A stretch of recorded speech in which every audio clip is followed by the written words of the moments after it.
With James Dorsey from Singapore's Rajaratnam School of International Studies. James is a Middle East analyst. It's always good to have you on the News Hour. Let me start by looking at what Mohammed Alwan was speaking about there, what's happening in areas like Hebron right now.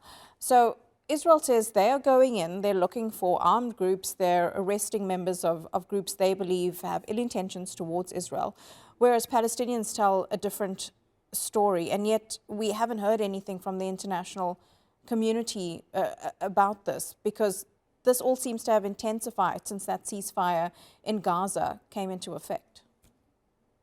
In effect, the Israeli crackdown on the West Bank has intensified ever since the Gaza war began. We've seen incidents like your reporter was just mentioning day after day.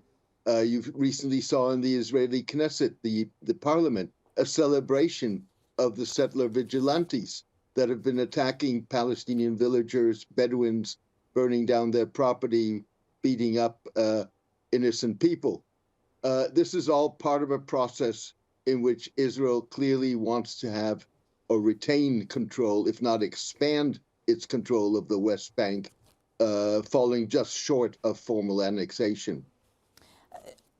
How does that then play into this Gaza Board of Peace that Donald Trump is putting together, that he is the head of, that someone like we're hearing today, he's invited the Russian president to be part of, he's invited the Ukrainian leader, the French leader, the Turkish leader. He wants everyone to be part of this board, which almost sounds, in effect, like a mini United Nations. But how can you have all these people or all these countries, some of whom have openly supported Israel, being part of a board of peace? Well, first of all, it's worth noting that no Palestinian has been invited to be a member of the board of peace. Trump, for all practical purposes, has redrafted the purpose of this board of peace. The charter of the board of peace, as presented now, does not refer to Gaza, has no provisions for the introduction of an international stabilization force, nor does it have any provisions for the policing of Gaza. The board is now conceived as an international body that is nimble, supposedly, and effective, and it will engage in peacekeeping operations across the globe as a matter of principle. And therefore, what you're seeing right now is that you have countries that have accepted to be part of that board, most recently Morocco, Qatar, Turkey, but you're seeing increasing resistance from the Europeans in terms of the board of peace. The French president Emmanuel Macron has already said that France will not be part of it.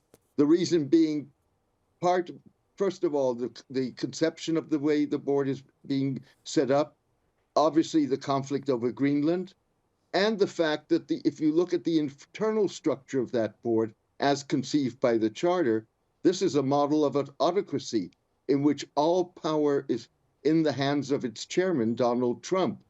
And the charter finally suggests that Donald Trump could remain chairman of that board even after he would step down as president of the United States in early 2029.